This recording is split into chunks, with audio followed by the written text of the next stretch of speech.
Cruise കപ്പലായ MV ഹോണ്ടിയസിൽ hanta virus ബാധിച്ച് 3 പേർ മരിച്ചതിന് പിന്നാലെ വിവിധ രാജ്യങ്ങൾ ജാഗ്രതാ നിർദ്ദേശം പുറപ്പെടുവിച്ചിരിക്കുകയാണ്. ബ്രിട്ടൻ, കാനഡ, ഡെൻമാർക്ക്, ജർമ്മനി, തുർക്കി തുടങ്ങിയ രാജ്യങ്ങൾക്കാണ് ജാഗ്രതാ നിർദ്ദേശം. എലികളിൽ നിന്നാണ് ഹാൻഡ വൈറസ് പകരുന്നത്. രേണുക രാജേന്ദ്രൻ വിവരങ്ങൾ നൽകും.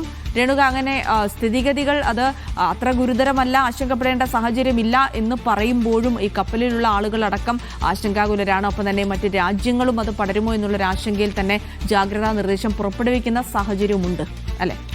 തീർച്ചയായും ജിൽസ, എന്തായാലും ആശങ്കപ്പെടേണ്ട ഒരു സാഹചര്യമുണ്ട് എന്ന രീതിയിൽ തന്നെ ചില ആരോഗ്യ വ്യവസ്ഥകൾ പറയുന്നുണ്ട് എന്നതാണ് മനസ്സിലാക്കാൻ കഴിയുന്നത്. പ്രത്യേകം ചില രാജ്യങ്ങൾക്ക് ഇപ്പോൾ ഒരു സുരക്ഷ അല്ലെങ്കിൽ ഒരു മാനദണ്ഡങ്ങൾ പാലിക്കണമെന്ന് പറഞ്ഞിട്ടുണ്ട്.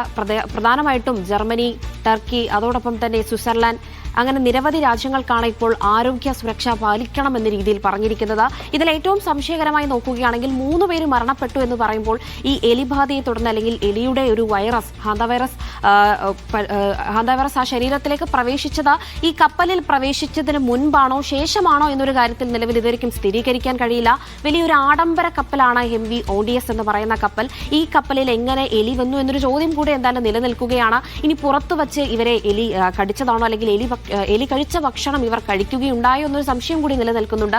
എന്തായാലും ജർമ്മനിയിലുള്ള ഒരു പൗരനും അതോടൊപ്പം തന്നെ നെതർലൻഡിലുള്ള ഒരു ദമ്പതികളുമാണ് ഈ ഒരു വൈറസിനെ തുടർന്ന് മരണപ്പെട്ടത്. ഇവർക്ക് എലിയുടെ കടി എവിടെ നിന്നാണ് ഏറ്റത് എന്നൊരു കാര്യം കൂടിയുണ്ട്. അതോടൊപ്പം തന്നെ മനുഷ്യരിൽ നിന്നും മനുഷ്യരിലേക്ക് പകരുന്ന ഒരു വൈറസ് കൂടിയാണ് ഇത്. ആൻഡീസ് വകഭേദമാണ് ഈ വൈറസ്. എന്തായാലും കോവിഡിന് സമാനമായ രീതിയിൽ വലിയൊരു ആശങ്കയൊന്നും ഇല്ലെങ്കിലും മനുഷ്യരിൽ നിന്നും മനുഷ്യരിലേക്ക് ചെറിയ തോതിൽ 40% വരെ ശരീരത്തിൽ മരണം ഉയർത്താനുള്ളൊരു വൈറസ് കൂടിയാണ് ഇത്. പ്രധാനമായും മനുഷ്യന്റെ ശ്വാസകോശത്തെയും അതോടൊപ്പം തന്നെ തലച്ചോറിനെയും ബാധിക്കുകയാണ് ഈ വൈറസ് എന്നുകൂടി എടുത്തു പറയണം. അതോടൊപ്പം തന്നെ ഈ ലക്ഷണങ്ങൾ എങ്ങനെയൊക്കെയാണെന്ന് വെച്ചാൽ ആദ്യം തന്നെ ചെറിയ രീതിയിലുള്ളൊരു പനിയിൽ തുടങ്ങുകയാണ്. പിന്നെ 8 ആഴ്ച കഴിഞ്ഞിട്ടാണ് അല്ലെങ്കിൽ 8 ദിവസം കഴിഞ്ഞിട്ടാണ് ഈ മനുഷ്യ ശരീരത്തിൽ ഈ വൈറസ് വന്നു എന്ന് പോലും നമുക്ക് തിരിച്ചറിയാൻ കഴിയുന്നത്.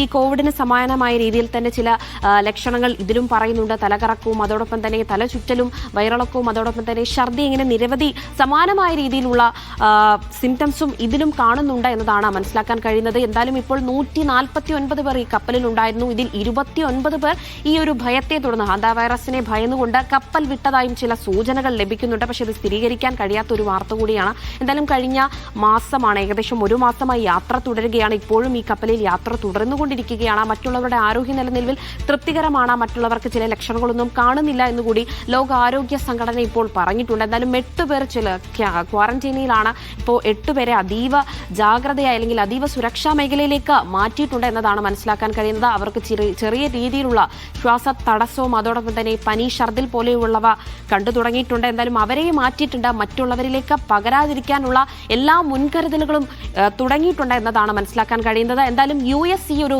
വിഷയത്തിൽ വളരെ സുരക്ഷയാണ് എന്നുകൂടി എന്തായാലും ലോകാരോഗ്യ സംഘടന അറിയിച്ചിട്ടുണ്ട്. അതോടൊപ്പം തന്നെ ജർമ്മനി, നെതർലാൻഡ്, തുർക്കി, ഇങ്ങനെ വിവിധ രാജ്യങ്ങളിൽ ചില ആശങ്കയുണ്ട്. കാരണം 17 US പൗരന്മാർ ഉൾപ്പെടെ 23 രാജ്യങ്ങളിൽ നിന്നുള്ള 146 പേരാണ് ഇപ്പോഴും ഈ കപ്പലിൽ യാത്ര തുടരുന്നത്. പലരും പല സ്ഥലത്തേക്ക് പോകേണ്ടവരാണ്. എന്തായാലും 29 പേർ പകുതി വഴിയിൽ യാത്ര ഉപേക്ഷിച്ചതായും പറയുന്നുണ്ട്. കാരണം 40% ഒരു മനുഷ്യ ശരീരത്തിൽ മരണം സൃഷ്ടിക്കാവുന്ന രീതിയിലാണ് ഈ വൈറസ് മനുഷ്യ ശരീരത്തിലേക്ക് കടന്നുകൂടുന്നത്. എന്തായാലും വലിയ രീതിയിൽ ആശങ്കപ്പെടേണ്ട സാഹചര്യം ഇല്ല എന്ന് തന്നെയാണ് ലോകാരോഗ്യ സംഘടന ഇപ്പോൾ അറിയിച്ചിരിക്കുന്നത്. രേണുകയാണ് വിവരങ്ങൾ നൽകിയത്. ആശങ്കപ്പെടേണ്ട സാഹചര്യമില്ല എന്ന് ലോകാരോഗ്യ സംഘടന പറയുമ്പോഴും പല രാജ്യങ്ങളും ഇതിനെതിരെ ജാഗ്രതാ നിർദ്ദേശം പുറപ്പെടുവിക്കുന്നുണ്ട്. നമ്മുടെ കമന്റ് ബോക്സിൽ ഇല്യാസ് പിലാക്കൽ ചോദിക്കുന്നുണ്ട്, അപ്പോൾ നമ്മുടെ നാട്ടിലൊന്നും ആശങ്കപ്പെടേണ്ടതില്ല എന്നാണോ പറയുന്നത്? നമ്മുടെ നാട്ടിൽ എലിയൊന്നും ഇല്ല, എലി ഇല്ലാഞ്ഞതുകൊണ്ടല്ല, പക്ഷേ നമ്മുടെ നാട്ടിൽ ഇത്തരം ഒരു ഔട്ട് ബ്രേക്ക് ഇതുവരെ റിപ്പോർട്ട് ചെയ്യാത്ത സാഹചര്യത്തിൽ അതിനെക്കുറിച്ച് ആശങ്കപ്പെടേണ്ട എന്നാണ് പറയുന്നത്.